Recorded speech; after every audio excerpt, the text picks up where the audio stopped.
찬양이 힘들 때 찬양이 힘이 되고, 또 모이기가 힘들 때 모이는 것이 은혜가 된다는 것을 다시 한번 우리 하나님께 고백합니다. 같이 함께 모이는 것은 은혜였습니다. 그런데 이제 그 은혜를 은혜로 깨닫지 못하니까 하나님께서 모이는 것을 죄라고 하십니다. 상황이라고 하는 것이 뭐가 죄인가? 끊임없이 그렇게 죄를 물어왔습니다. 시대는 핑계 댈 수 있는 것들을 찾은 거죠. 중세 시대 때는 혼자서 사는 여자들이 싫었습니다.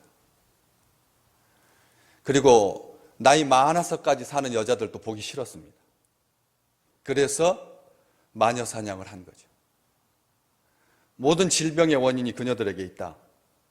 이렇게 해서 남자들이, 세상이 여자들을 싫어하고 증오하고 정죄하고 죽였습니다.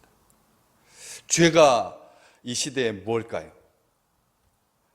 이렇게 교회에서 예배 드리지 못하고 영상으로만 그 조그마한 스마트폰에 1시간 동안 예배 드린다라고 하는 것이 좋은 이 시스템을 갖추고 젊은 자녀들이 있어서 옆에서 기계하고 연결시켜주는, 그래서 큰 모니터로 볼 수 있는, 집에서 드리거나 교회에서 드리거나 상관없이 오히려 집안에서 드릴 때 훨씬 강력하게 예배 드릴 수 있는 그런 가정들 외에 대다수가 스마트폰으로 예배를 드릴 텐데, 아무리 즐거운 영상이라도 5분 넘어가지 않는 법인데 1시간 동안 예배를 드린다라고 하는 것은, 이것은 의지이고 이것은 노력이 필요한 일입니다.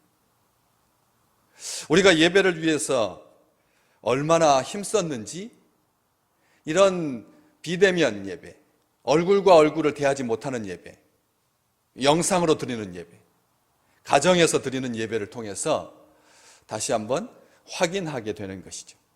죄가 뭡니까? 오늘 23절은 사도 바울은 다른 이 로마서 3장 23절, 24절 이 말씀을 하기 위해서 앞에 그토록 죄가 무엇인지, 그리고 뭐가 불인지, 왜 하늘로부터 하나님의 진노가 나타나는지 아주 꼼꼼하게 말하다가 확정하여서 단언하고 있습니다. 모든 사람이 죄를 범하였음에 하나님의 영광에 이르지 못하더니, 다시 말하면 죄가 뭡니까?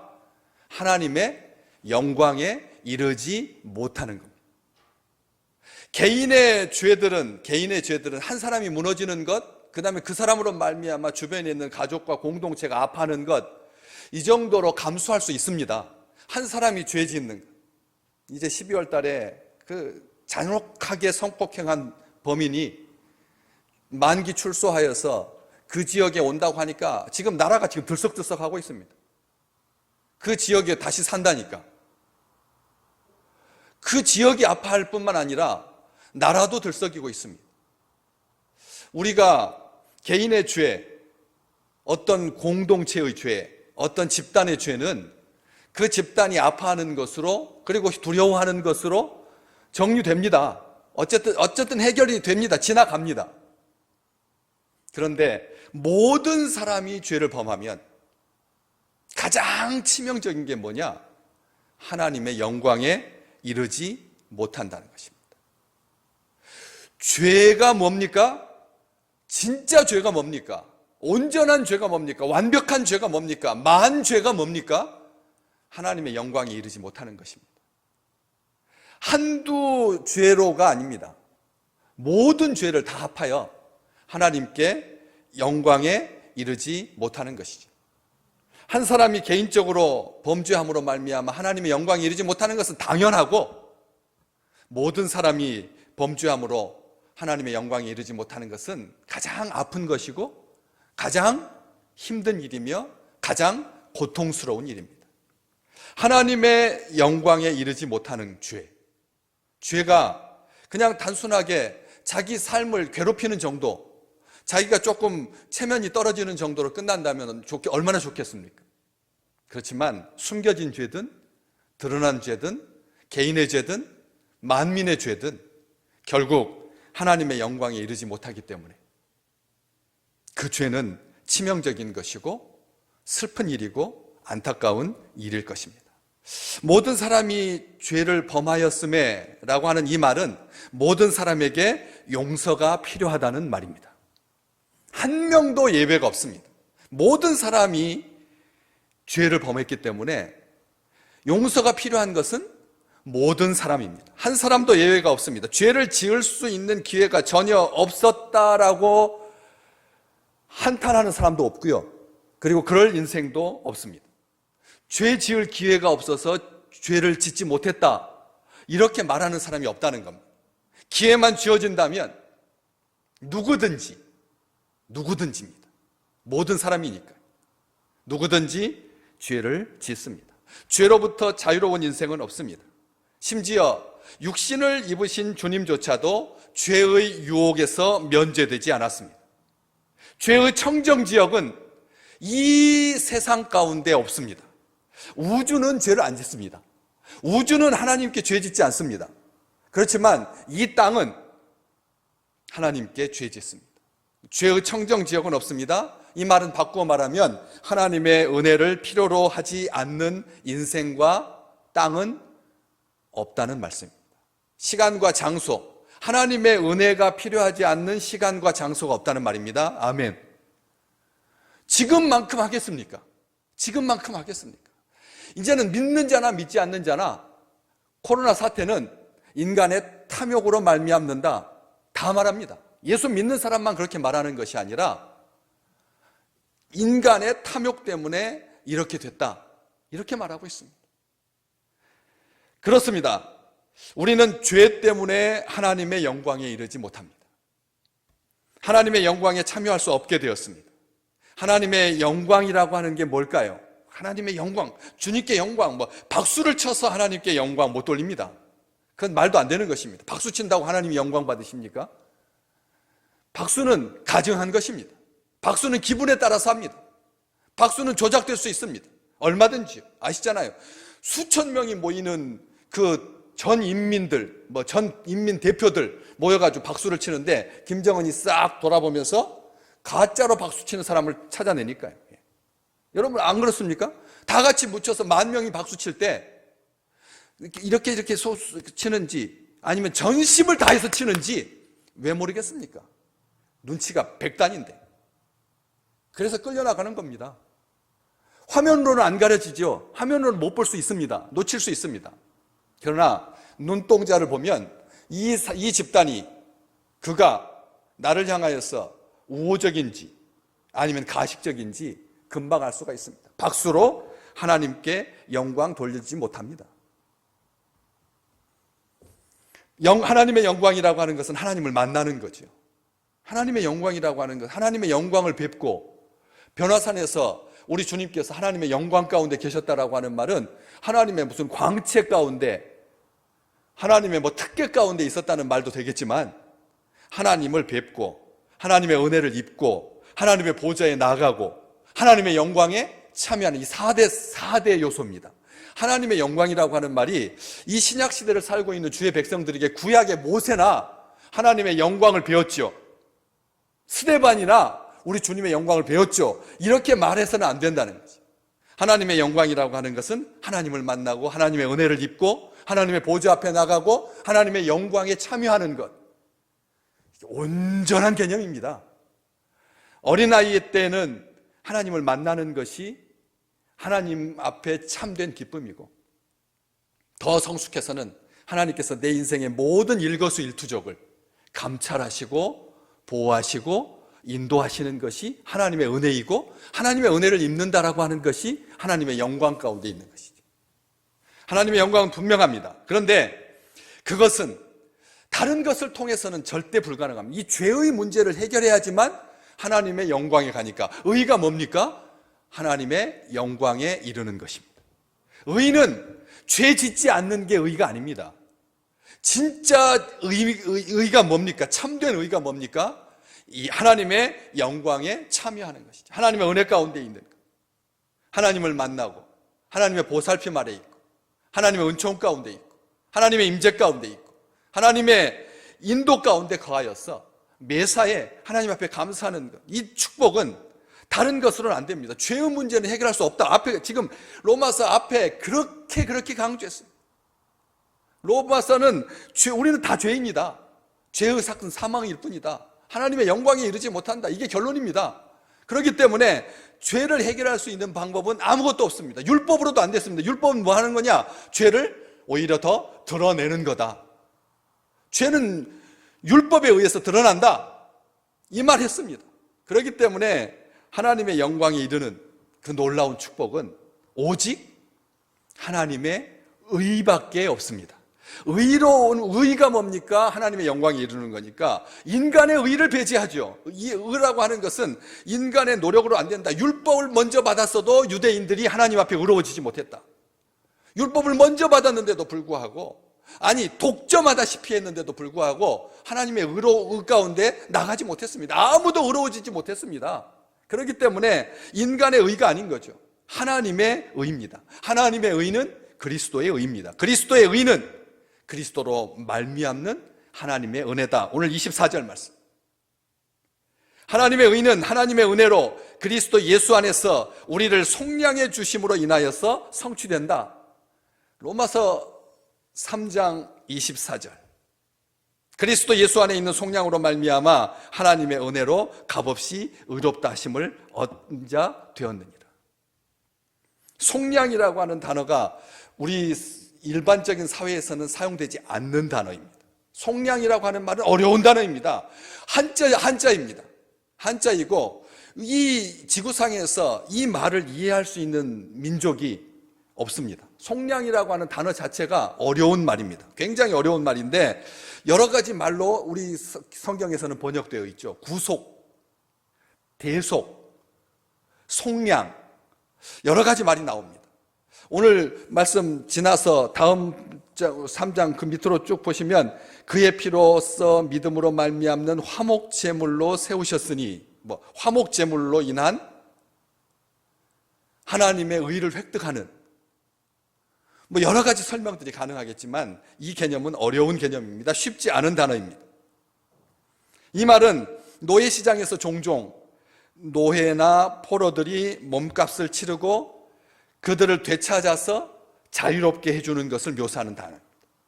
이 속량이라고 하는 단어가 그렇게 우리나라에서 그런 일들이 있었죠. 그렇지만 그것을 속량이라고 하지 않습니다.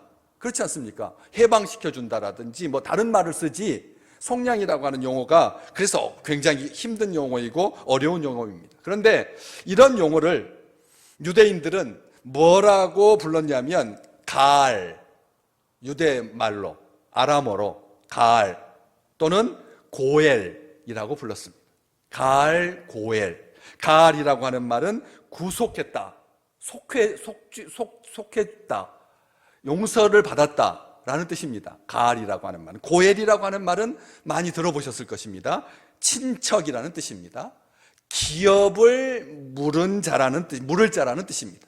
고엘이라고 하는 말은 친척 그리고 기업을 물을 자라는, 다시 말하면 다 떠나서 유대인들만이 이 개념을 제대로 이해하고 자기의 삶 속에서 가알과 고엘로 부르고 이해를 했지만 그 외의 사람들은 어려운 개념이기 때문에 단언하고 다 말을 자르고 쉽게 말한다면 자유를 위한 몸값입니다. 속량이라고 하는 말은 생명을 위한 몸값입니다. 아시겠지만 전쟁의 포로가 된다라고 하는 것은 비참한 일이죠. 그런데 그 전쟁의 포로가 되어가지고 타국에, 적국에 노예로 끌려가서 그 노예 시장이 개설되고 노예 시장에 발가벗겨져서 사람들한테 팔리는 겁니다. 여러분 한번 생각해 보십시오. 남자들은 다 죽고 전쟁에, 남자들은 장정들은 쓸만한 사람들 다 전쟁에 다 죽고, 그리고 힘없는 여인들과 어린아이들, 주로 노예들은 여자들과 어린아이들이었어요. 발가벗겨져서 시장에서 팔려가는 것입니다. 그럴 때 그 노예의 몸값을 주고 그 노예를 사는 것, 노예를 사서 자기 집에 종으로 부리는 것, 노예로 부리는 것, 이것이 기본이죠. 그런데 간혹 가다가 10,000명 중에 1명, 너무나 그 노예가 불쌍해서, 너무나 불쌍해서 값을 주고 사가지고 자유인으로 해방시켜주는 이런 개념이 바로 이 속량이라고 하는 단어에 숨겨져 있는 뜻입니다. 여러분, 우리가 사람들을 이렇게 지나가면서 불쌍한 마음이 드는 것, 불쌍한 마음이 드는 것. 요즘은 온통 TV에 사람들의 마음, 감정을 건드리게끔, 이 아이가 이렇게 이 더러운 물을 마시면 수질로 말미암는 수인성 전염병 때문에 4년을, 3년을, 2년을 살지 못합니다. 여러분, 문자 메시지를 보내주십시오. 식수. 그래가지고 한 달에 10,000원이면 10명이 삽니다. 이런 말, 해가지고 온통 사람들이 이런 광고가 정식으로 뜨는 겁니다. 이렇게 뜨는 거지 않습니까? 그럴 때 우리의 마음이 어떻습니까? 막 연청이가 되고 입술이 이렇게 찢어져 올라가 있고, 그 다음에 막 혹이 막 점점 자라가지고 얼굴을 다 덮고, 이런 흉측한 모습들을 보면서 사람들의 마음은 긍휼한 마음을 갖게 되죠. 불쌍히 여기는 마음을 갖게 되잖아요. 그럴 때 언뜻 자기를 희생해서 대가를 지불하고 그 아픔에서, 고통에서, 수치에서 건져주는 이 개념은 이스라엘 백성들의 율법으로, 정식으로, 법으로 규정되어 있습니다.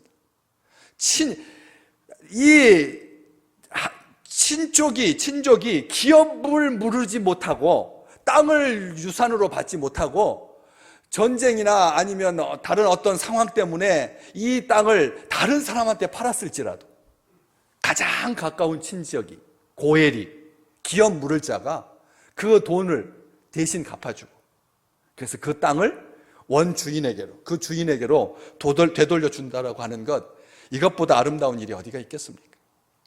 그런데 그 속량하심으로 말미암아 이 그리스도 예수 안에 있는 속량이라고 바울은 말하고 있습니다. 그리스도 예수 안에 있는 속량, 예수 그리스도 안에 있는 긍휼, 예수 그리스도 예수 안에 있는 사랑, 가장 온전한 사랑입니다. 가장 복된 사랑입니다. 물을 수 없는 사랑입니다. 포기될 수 없는 사랑입니다. 은총 가운데 은총입니다. 많은 사람들이 이 그리스도 예수 안에 있는 속량, 법적인 용어입니다. 사실은 이 속량이라고 하는 말이 그래서 어려운 겁니다. 일반적인 용어가 아니라 법률화되어 있는 용어입니다. 그래서 이 속량으로 말미암아 하나님의 은혜로 값없이 의롭다 하심을 얻었다. 이 값없이 의롭다 하심을 얻는, 의롭다 하심을 얻을 수 있는 이것은 하나님의 법적인 행위입니다. 재판장이신 하나님의 고유 권한이기도 하고, 로마서 지금 3장 보고 계시는데 8장 33절, 의롭다 하시는 이는 하나님이시다. 의롭다 하시는 이는 하나님이시다라고 분명하게 말하고 있습니다.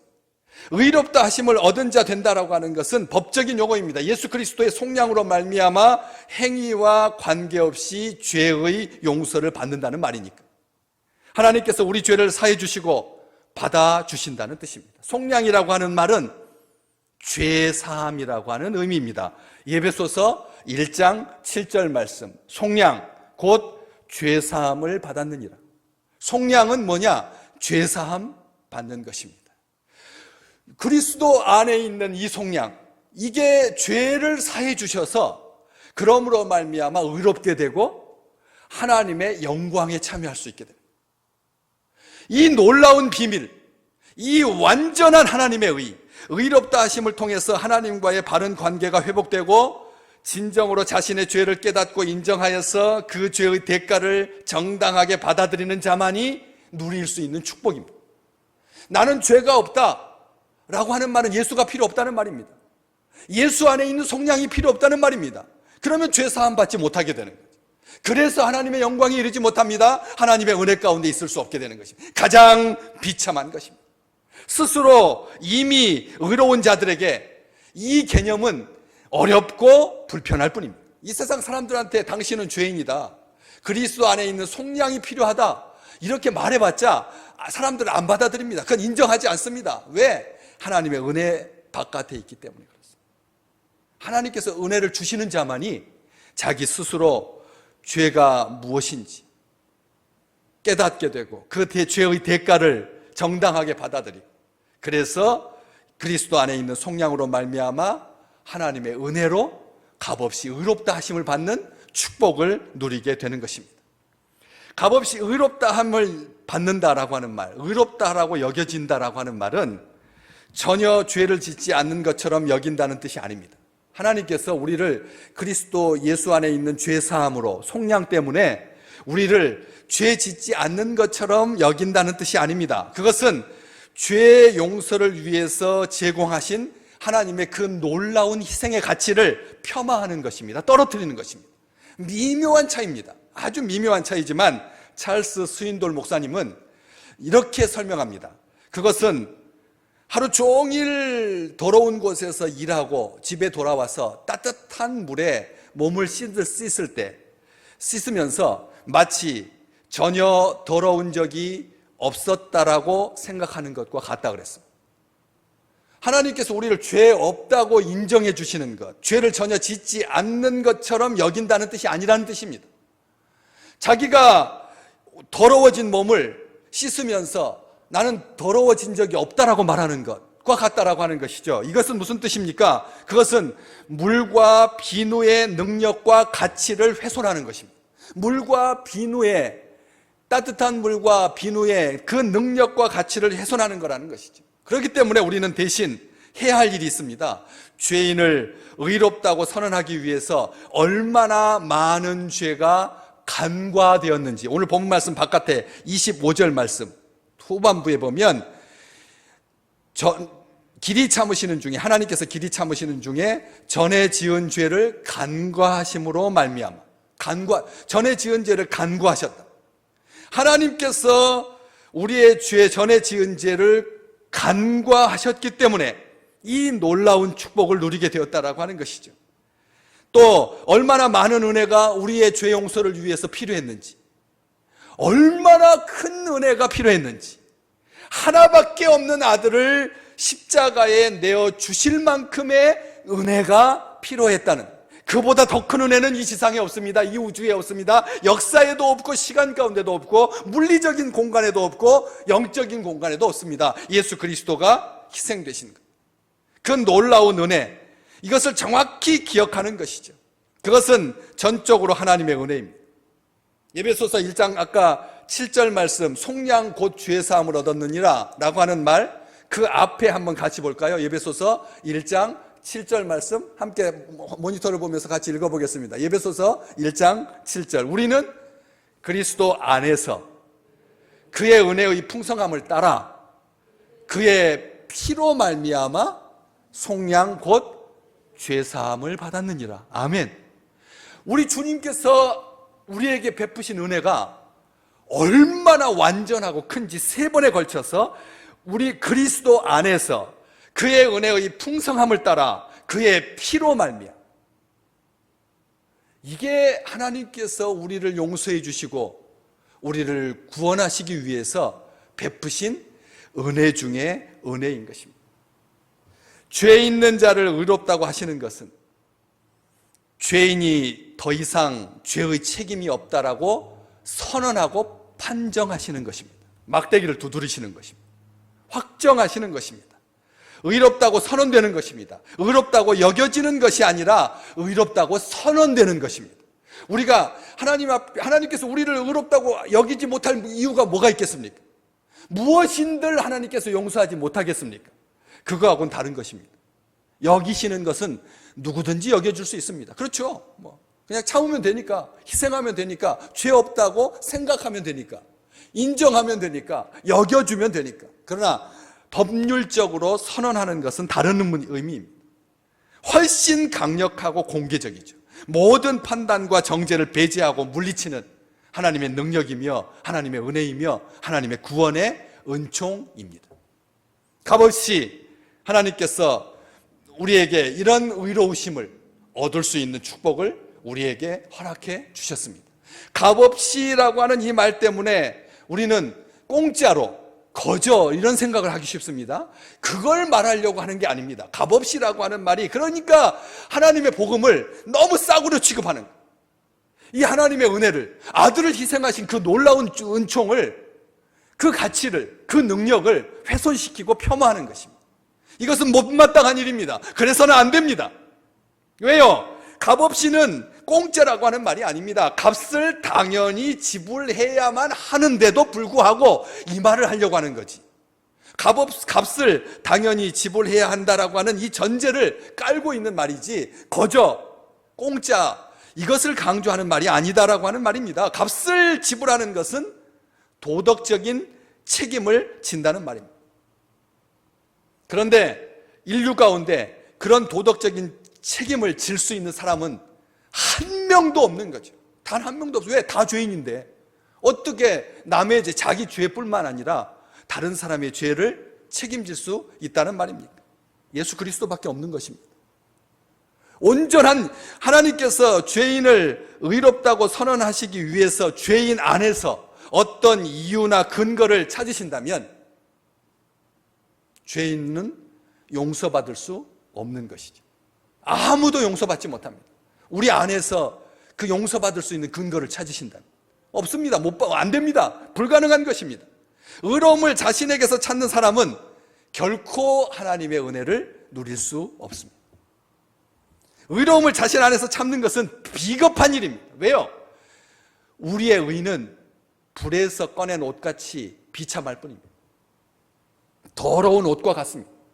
그래서 아무런 이유 없이, 값없이라고 하는 말은 값을 지불해야 된다라고 하는 것을 전제하고 동시에 이유 없이, 우리 안에서 이유를 찾지 않으시고 라는 뜻입니다. 하나님께서 우리에게 의롭다 하심을 받을 만한 어떤 행위나 공로가 없다라고 하는 것을 아시고, 우리에게 의가 하나도 없고 전혀 없고 결코 없고 전적으로 불의하고, 그리고 그리스도만이 모든 면에서 전적으로 의로우시기에, 그래서 아무 이유 없이 하나님의 은혜로 우리가 의롭다 하심을 얻은 자 된 것입니다. 그러면 우리는 놀랍게 감사하고 행복한 존재인 거죠. 우리가 코로나에 기여한 게 뭐가 있습니까? 코로나 사태를 진정시킬 수 있게 우리가 하는 일이 뭡니까? 그냥 안 돌아다니는 것이, 사람 안 만나는 것이, 잠시 쉬는 것이, 멈추는 것이 고작이지 않습니까? 고작이지 않습니까? 그럼에도 불구하고 이게 진정 기미가 보인다고 하면 아마 사람들은 칭찬받을 것입니다. 그럼 복된 일이 될 것입니다. 똑같습니다. 우리는 일한 것이 없이, 아무 이유 없이, 아무 공로 없이 하나님께 의로 여김받은 것이죠. 그래서 오늘 본문 말씀 이후에 로마서 4장 6절에 다윗은 일한 것이 없이 하나님께 의로 여기심을 받은 사람들의 복에 대해서 기록하고 있습니다. 다윗은 일한 것 없이 하나님께 의로 여기심을 받은 사람들이 복되다, 그러면서 7절과 8절 말씀, 로마서 4장 7절과 8절 말씀을 인용하고 있는데, 그것은 시편 32편 1절 이하에 있는 말씀입니다. 일한 것 없이 하나님께 의로움을 받는 것, 불법이 사함을 받고 죄가 가려짐을 받는 사람들은 복이 있고, 주께서 그 죄를 인정하지 아니하실 사람은 복이 있도다.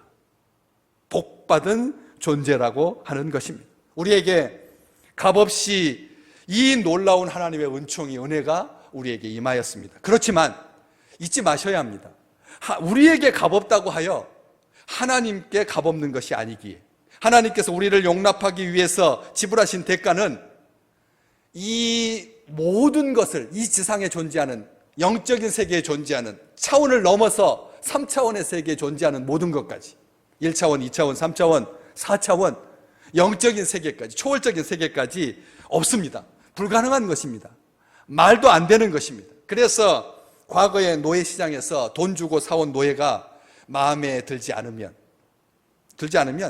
다시 팔아버리는 일이 비일비재했습니다. 얼마나 비참합니까? 가족 단위로 사오는 것도 아니고 딸, 아들, 엄마 다 찢어진 다음에 개별적으로 사왔는데, 데려왔는데 성질이 좀 못됐다거나 아니면 주인 앞에서만 하는 척하고, 그리고 자기 동료들을 때리고 하면 어떻게 하겠습니까? 다시 팔아버립니다. 이런 일이 비일비재했습니다. 그런데 우리 주님께서는 우리를 노예 시장에서 사셔서, 죄의 시장에서 사셔서 우리에게 자유를 허락하셨을 뿐만 아니라 우리의 태도가 못마땅하다고 하여 팔아버릴 수가 없습니다. 이게 은혜인 것이죠. 왜냐하면 이 값을 사고 사갈, 돈을 주고 사갈, 대가를 지불하고 사갈 수 있는 그런 존재가 이 피조 세계에는 아무에게도 없기 때문에, 존재할 수가 없기 때문에, 주님의 피, 주님의 목숨 값으로 샀기 때문에 이 가격을 주고 되살 수 있는 존재는 이 세상에 없기 때문에 우리는 우리 주님의 영원한 소유가 된다는 것입니다. 때문에 실수를 하거나 곤경에 처했을 때 주님께 이렇게 말하십시오. 그분은 우리의 문제에 대해서 전혀 겁을 내지 않으신다. 우리의 문제에 대해서 우리 주님은 전혀 개의치 않은, 겁을 내시지 않으신다. 기억하셔야 됩니다. 우리를 되살 수 있는 존재는 없습니다. 우리 주님께서 대가를 지불하신 그 대가를 넘어설 수 있는 반값에, 우리 주님께서 그렇게 우리를 헐값에 우리를 처분하지 않으실 것이기에, 한 번 택한 자는 끝까지 사랑하시기, 우리에게 주신 은혜는 되돌릴 수 없기 때문에, 그래서 사랑하는 성도들이여, 더 이상 무화과 나무 잎으로 자신의 죄를 가리려고 하지 마십시오. 불에 그을린 옷과 같은 자신의 의에 자기를 숨기려고 하지 마십시오. 보잘것없는 인간의 공로를 더 이상 자랑하지 말라는 말입니다. 교회가 협력해서 그래서 이 사태가 진정되었다, 꿈에도 생각하지 마십시오. 말도 꺼내지 마십시오. 아무런 공로도 되지 않습니다. 값없이 의롭다 하심을 얻게 하시는 그 은혜는 한 번으로 끝나버리는 그런 은혜가 아니라 지속적으로 계속해서 우리에게 주어질 것입니다. 우리가 죄인으로 발견될 때마다, 죄의 책감으로 고통할 때마다 십자가의 예수께 믿음으로 나아가서 우리에게 주어주시는 하나님 그리스도 안에서의 그 속량함, 값없이 의롭다 하심을 얻게 하시는, 얻은 자 되는, 계속되는 이 놀라운 축복, 우리는 이 말씀을 기억해야 됩니다. 오스왈드 챔버스의 말대로 사람들에게는 주고 또 주려고 하는 모종의 교만함이 있습니다. 순교의 재단의 생명을 번제와 같이 불사를 수 있는 용기가 모든 성도들에게, 그리고 세상 사람들에게도 있습니다. 세상 사람들에게도 순교의 그런 희생을 감내하겠다라고 하는 열정이 있습니다. 주고 주겠다는 것입니다. 관제처럼 부어져도 좋다는 말입니다. 타인을 위해서 희생할 수 있습니다. 줄 수만 있다고 하면 지구의 반대편까지라도 가서 기꺼이 줄 것입니다.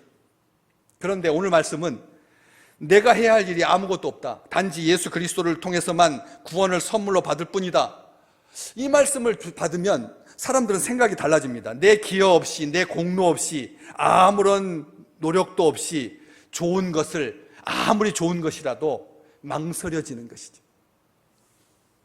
프랑스 혁명 당시에 이 세상은 공포정치에 시달렸습니다. 공포정치라고 하는 말은 한마디로 공포로 세상 사람들을 다스리는, 그래서 조금만 눈에 벗어나면 숙청하고 죽일 때였습니다.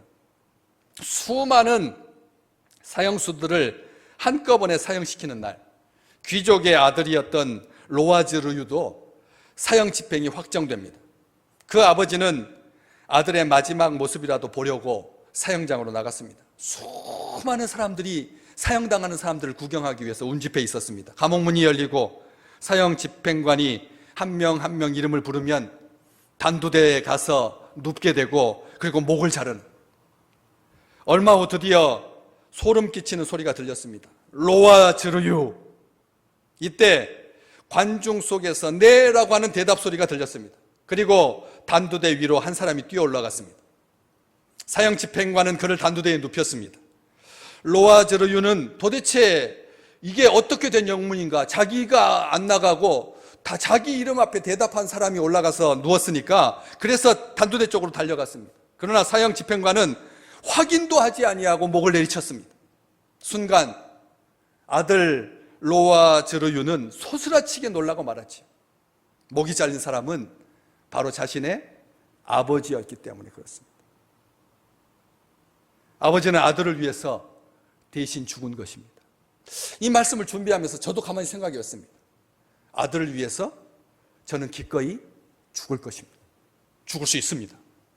딸을 위해서 저는 죽을 수 있습니다. 이 세상의 모든 아버지가, 모든 부모가 다 주고 또 주려고 합니다. 그런데 이 상황 속에서 우리는 한 가지를 깨닫게 해야 합니다. 우리 주님께서 우리를 대신해서 죽으셨는데 우리는 주님과 상관이 없는 존재입니다. 자식이었다면 지구의 많은 대다수의 부모가 기꺼이 아들 대신, 딸 대신, 자녀 대신, 배우자 대신 죽을 수 있게, 형제 대신, 친구 대신 죽을 수 있습니다. 간혹 친구 대신, 간혹. 그런데 우리는 죄인이었습니다. 그냥 어설픈 죄인도 아니고 로마서 5장 6절, 8절, 10절 제가 늘 말씀드리죠. 우리는 죄인이었다, 연약했다, 심지어는 하나님의 원수였다. 죄인이었고 연약했고 하나님의 원수였습니다. 완악했으며 심지어 악마적이었습니다. 마귀의 자식이었습니다. 아무도 우리를 대신하려고 하는 자가 없었습니다. 그런데 우리 주님께서 기꺼이 우리를 위해서 목숨을 주셨습니다. 그리스도 예수 안에 있는 속량만이 하나님의 은혜로 값없이 의롭다 하심을 얻을 수 있는 가장 온전한 이 선언을 다시 한번 기억하십시오. 우리 삶에 어떤 어려움이 일어나든지 상관이 없습니다. 어떤 역경을 마주치든지 상관이 없습니다. 우리 주께서 우리를 그 단두대에서 끌어내실 것이기 때문에, 대신 죽으실 것이기 때문에 하나님을 찬양합니다. 하나님을 기뻐합니다. 이번 한 주가 우리가 다시 한번 이 의롭다 하심을 얻은 자, 값없이 의롭다 하심을 얻은 자 되었다. 하나님의 은혜로 그리스도 예수 안에 있는 속량으로 말미암아. 로마서 3장 23절, 24절부터 주석가들은 성경 말씀을 해석하기 원합니다. 왜요? 이 말씀이 너무나 귀해서. 앞에는 죄 이야기하는데 이 말씀이 너무나 행복했어. 하나님의 그런 사랑 가운데 넉넉히 이기는 귀한 백성들 되시기를 주의 이름으로 축복합니다.